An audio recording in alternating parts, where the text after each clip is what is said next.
Louise Morgan had seen a lot of things in her life, and therefore did not consider mercy to be something special or outstanding. In appearance, she was an ordinary old lady, of which hundreds of thousands lived throughout the United States of America. Louise Morgan was widowed very early. The husband worked in a heavy industry for a long time and this greatly undermined his health. The metallurgical plant, harmful fumes, zinc and other joys did their job, sending Charles Morgan straight to the cemetery. Mrs. Morgan had been a nurse at one of the city's clinics for as long as she could remember. By virtue of her profession, she was sociable, and therefore both had joy and grief. She was always trying to help people in a difficult situation. "And what's wrong with that? I don't lose anything, but a person is happy," she answered the confused looks of neighbors and acquaintances. Residents of the surrounded houses considered her an eccentric and a dreamer in a cloud.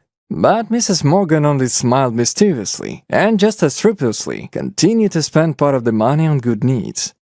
She didn't have many words, but she had enough. The vast majority of them were people who got into difficult life situations and street tramps. Louise knew that she, of course, would not be able to help everyone, but she was not going to give up at all. God did not reward her with children, and therefore, after the death of her husband, the old woman lived with her cat Tom and dog Charlie. For many it remains a mystery how they managed to exist side by side with each other, but hardly anyone was aware of the difficult fate of Mrs. Morgan's pets. Louise found them at an abandoned mobile home 3 years ago. In a TV box, little ones huddled together in fright, trying to keep warm. The animals were so skinny that the woman doubted whether she would be able to heal them. But despite this, Louise Morgan brought them in a box to her house.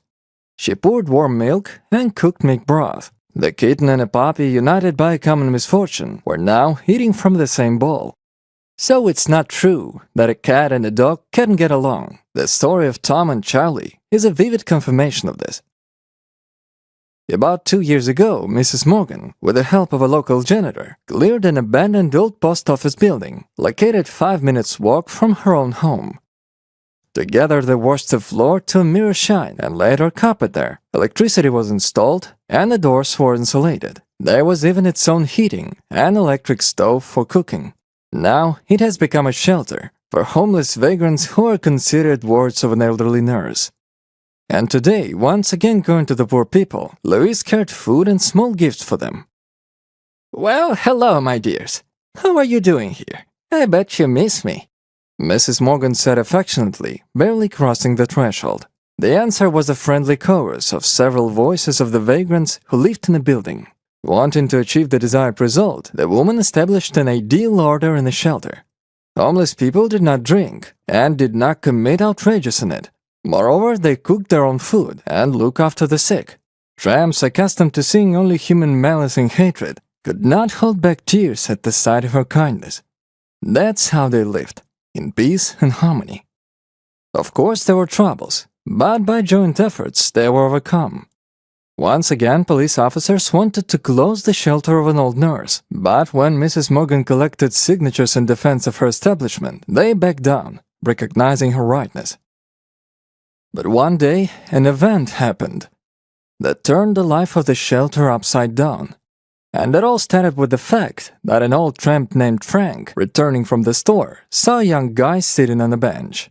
It was obvious that he was a beggar. Dirty clothes, unkempt hair, and a look full of longing and despair.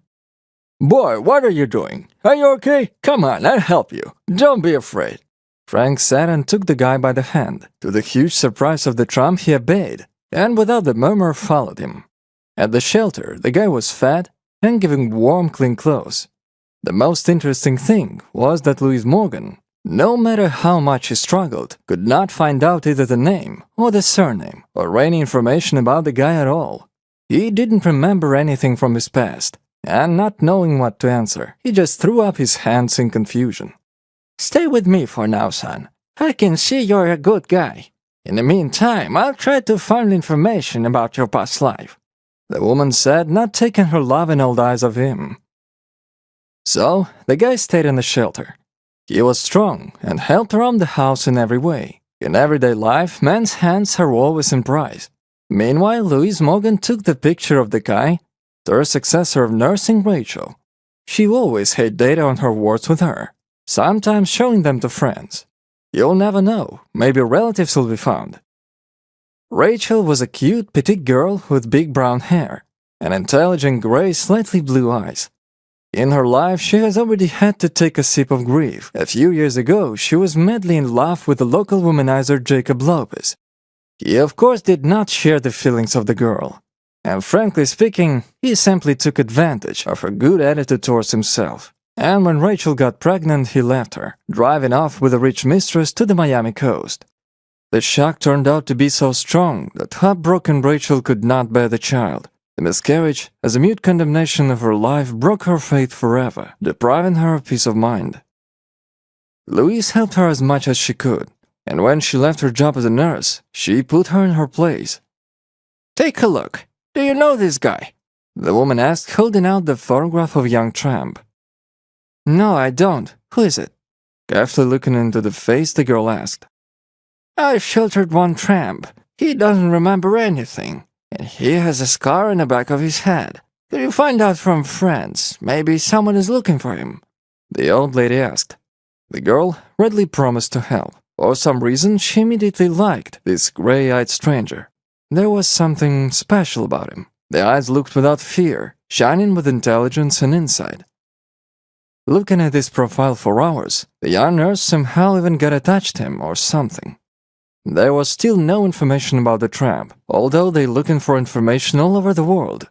The janitor showed the photo everyone he met, but everything turned out to be in vain. Nobody recognized the guy. Rachel had helped Mrs. Morgan's orphanage before, but now, wanting to see young Tramp, she began to visit there much more often. The nurse brought something delicious to the guy. Wood washed his clothes. It's a joy for her, and nice for the stranger at the same time. Imperceptibly, they became friends. Among themselves, the inhabitants of the shelter called the nameless tramp Kevin. Why?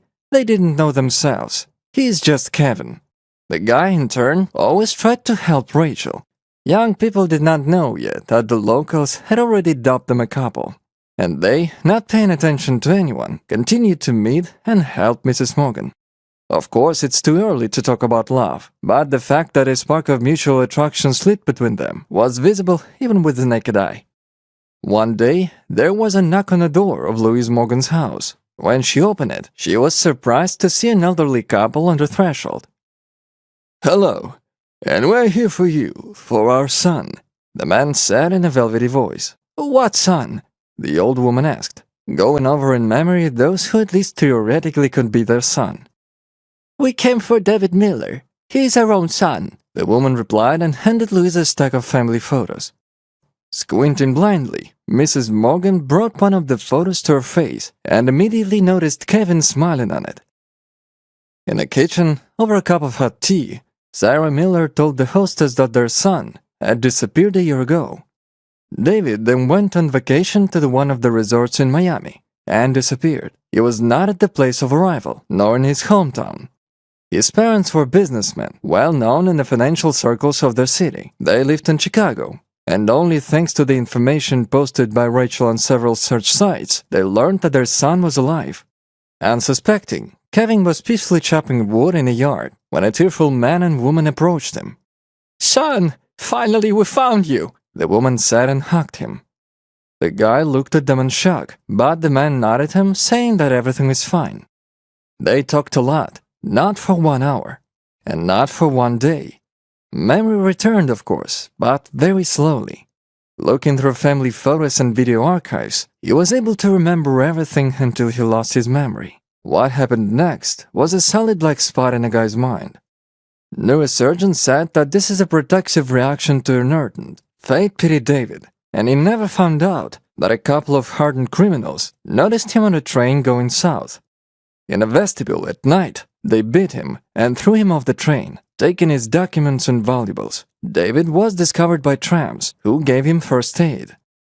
Life has certainly punished them, and the robbers are already serving their well-deserved punishment in a state district prison.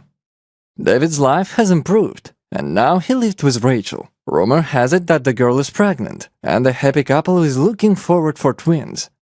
Louise Morgan never leaves them. After all, now she has a new home and new troubles.